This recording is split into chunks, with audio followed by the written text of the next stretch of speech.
किसी भी युद्ध को जीतने के लिए महान यज्ञ के साथ साथ अस्त्रों की भी आवश्यकता होती है और उन्हीं अस्त्रों में एक है धनुष। आज हम आपको कुछ ऐसे धनुधर योद्धाओं के बारे में बताएंगे जो देवता हैं या फिर उनके अवतार हैं या फिर ऐसे योद्धा हैं जो महाभारत के युद्ध में बेहतरीन धनुधर कहलाए थे। वीडियो शुरू करने से पहले अगर आपने अभी तक हमारे चैनल अनोखी दुनिया को सब्सक्राइब नहीं किया है तो जल्दी से कर लीजिए और साथ वाली घंटी को प्रेस करना बिल्कुल ना भूलें। चलिए शुरू करते हैं आज का अपना वीडियो। कमेंट्स में जय श्री कृष्णा लिखने में बिल्कुल भी कंजूसी ना करें। पहले नंबर पर है भीष्म पितामह। सदा ब्रह्मचार्य और शादी न करने की भीष्म प्रतिज्ञा लेने के कारण इन्हें इच्छा मृत्यु का वरदान प्राप्त था।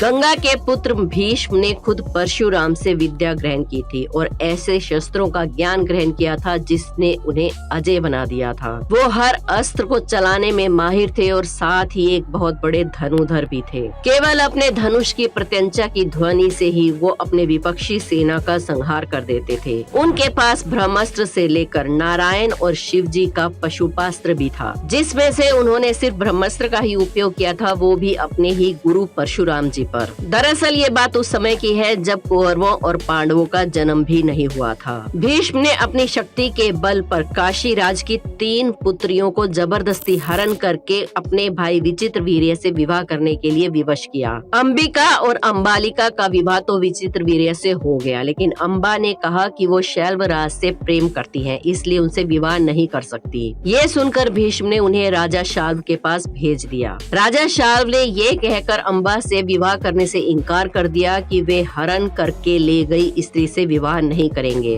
अंबा ने बार बार शाल्व राज्य से प्रार्थना की, लेकिन वो नहीं माने। फिर अंबा को विचार आया कि सारी परेशानियों की जड़ भीष्म ही है, इसलिए वे दोबारा भीष्म के पास पहुंची और कहा, चूंकि तुमने मेरा हरण किया है इसलिए अब शाल्वराज मुझसे विवाह करने से इनकार कर रहे हैं, इसलिए अब तुम्हें मुझसे विवाह करना होगा। भीष्म ने कहा कि उन्होंने विवाह ना करने की प्रतिज्ञा ली है। इसके बाद अंबा रोते हुए परशुराम जी के पास गई और सारी बात बताई। अंबा की बात सुनकर परशुराम जी को बहुत क्रोध आया और उन्होंने भीष्म को युद्ध के लिए ललकारा। भीष्म और परशुराम जी के बीच 23 दिन तक भयंकर युद्ध चला। दोनों गुरु और शिष्य लड़ते लड़ते कुरुक्षेत्र तक पहुंच गए। युद्ध बहुत ही भयंकर रूप ले चुका था।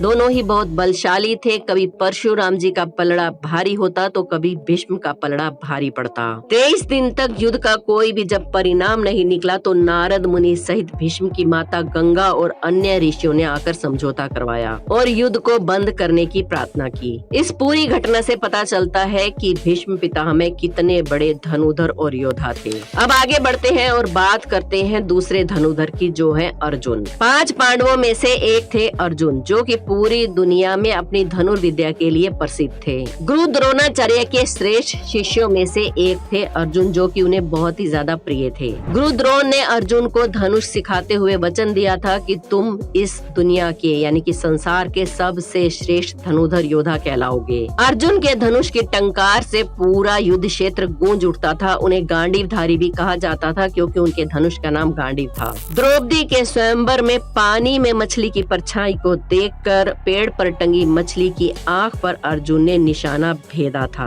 उसके बाद गांडीवधारी अर्जुन पूरे विश्व में सर्वश्रेष्ठ धनुधर कहलाए। लेकिन अर्जुन से भी श्रेष्ठ कोई था जिसे दुनिया अर्जुन से श्रेष्ठ मानती थी। वो कोई और नहीं बल्कि सूर्य पुत्र कर्ण थे। वैसे तो महाभारत काल में सैकड़ों योद्धा हुए, लेकिन कहा जाता है कि महाभारत के युद्ध में कर्ण जैसा धनुधर कोई नहीं था। कवच और कुंडल के साथ पैदा हुए कर्ण को मारना असंभव था। कर्ण के अर्जुन से श्रेष्ठ धनुधर होने के प्रमाण इसी बात से मिलते हैं कि जब कर्ण अर्जुन के रथ पर तीर चलाते थे तो अर्जुन का रथ कुछ दूरी पीछे तक खिसक जाता था। स्वयं श्री कृष्ण ने भी अर्जुन से कहा था कि जिस रथ पर मैं और हनुमान जी विराजमान है उसके इस तरह पीछे धकेले जाने पर पता चलता है कि कर्ण की धनु विद्या में कितना बल है। खुद कृष्ण भगवान ने भी कई बार कर्ण की प्रशंसा की थी और उन्हें सर्वश्रेष्ठ धनुधर कहा था।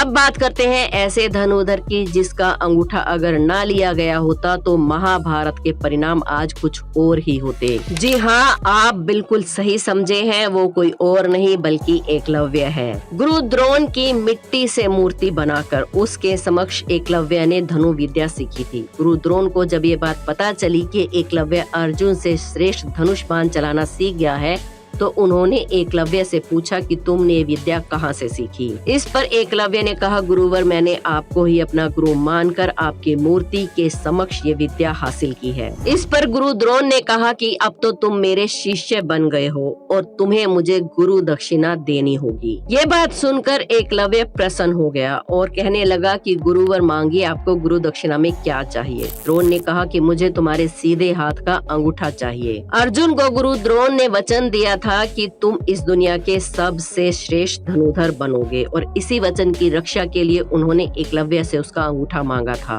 एकलव्य ने भी बिना किसी सवाल जवाब के अपना अंगूठा काटकर गुरु को दे दिया। कहा जाता है कि एकलव्य अंगूठा बलिदान करने के बाद भी नहीं रुका और बिना अंगूठे के ही धनु विद्या में कुशलता प्राप्त करने लगा। आज के युग में आयोजित होने वाली सभी तीर अंदाजी प्रतियोगिताओं में अंगूठे का प्रयोग नहीं होता है, उसमें केवल 3 उंगलियों का ही प्रयोग किया जाता है। इसीलिए एकलव्य को आधुनिक तीर अंदाजी का जनक कहा जाता है। एक कथा के अनुसार एकलव्य श्री कृष्ण को शत्रु मानने वाले जरासंध के साथ जाकर मिल गया था। जरासंध की सेना की तरफ से उसने मथुरा पर आक्रमण भी किया। एकलव्य ने यादव सेना के अधिकतर योद्धाओं को मार दिया था। जब ये सूचना श्री कृष्ण के पास पहुंची तो वो युद्ध क्षेत्र में पहुंचे। श्री कृष्ण जानते थे कि अगर एकलव्य को नहीं मारा गया तो वो महाभारत के युद्ध के समय कौरवों का साथ देगा और पांडवों की परेशानियों को बढ़ाएगा। इसलिए श्री कृष्ण ने एकलव्य से युद्ध किया और श्री कृष्ण के हाथों एकलव्य मारा गया। दोस्तों, अब बात करते हैं एक ऐसे धनुधर की जिसके बारे में कहा जाता है कि अगर ये अपने 3 बाणों का इस्तेमाल करते तो महाभारत को 2 पल में ही खत्म कर देते। जी हाँ दोस्तों, ये वही बर्बरीक है जिन्हें आज के समय में खाटू श्याम बाबा के नाम से जाना जाता है। युद्ध के मैदान में भीम के पौत्र बर्बरीक दोनों खेमों के मध्य बिंदु एक पीपल के वृक्ष के नीचे खड़े हो गए और ये घोषणा कर डाली कि उस पक्ष की तरफ से लड़ूंगा जो हार रहा होगा। जब अर्जुन और भगवान श्री कृष्ण उसकी वीरता का चमत्कार देखने के लिए उपस्थित हुए तो बर्बरीक ने अपनी वीरता का छोटा सा नमूना मात्र ही दिखाया था। कृष्ण ने कहा कि ये जो वृक्ष है इसके सारे पत्ते अगर तुम एक ही तीर में भेद दोगे तो मैं समझ जाऊंगा कि तुम योद्धा हो। बर्बरीक ने एक तीर छोड़ा और तीर पेड़ के सारे पत्तों को भेदता हुआ निकल गया। उसी दौरान एक पत्ता टूटकर नीचे गिर पड़ा जिस पर कृष्ण भगवान ने पैर रखकर उसे छुपा लिया। इसलिए उस पत्ते में छेद नहीं हो पाया और बर्बरीक द्वारा छोड़ा गया तीर श्री कृष्ण भगवान के पैरों के आसपास घूमने लगा। तब बर्बरीक ने कहा कि प्रभु कृपया करके अपना पैर हटा लीजिए क्योंकि मैंने तीर को सिर्फ पत्तों को भेदने की आज्ञा दी है, आपके पैर को छेदने की नहीं। तब बर्बरीक के इस चमत्कार को देखकर श्री कृष्ण भगवान चिंतित हो गए क्योंकि वो जानते थे कि बर्बरीक अगर कौरवों की तरफ से लड़ेगा तो पांडव हारने लगेंगे और फिर वो पांडवों की तरफ से लड़ेगा तो कौरव हारने लगेंगे। इस तरह से बर्बरीक दोनों सेनाओं के बीच घूमता रहेगा।